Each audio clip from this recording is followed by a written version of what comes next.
Magandang umaga sa lahat ng timbal. Happy Sunday everyone. Magluto pa ako ngayon ng tortang talong.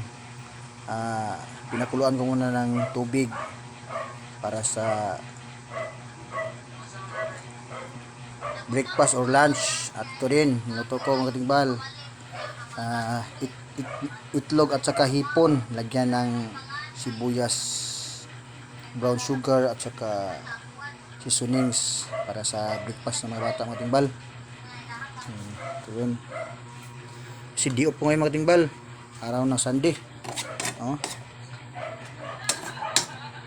Tulog pa mga bata mga timbal. Sa asawa ko dito rin, nagsisipi din. Timbal, luto na ito mga timbal. Ready to eat na ito. Tapos gisingin ko yung mga dalawang bata ko. At siyempre mamaya ito, pinakuluan ko muna yung ating talong, 5 piraso. Pag kumukulo na at malambot, saka ko ito babalatan. Tapos lagyan ng itlog at saka sibuyas at seasonings din. Yan. Ganyan.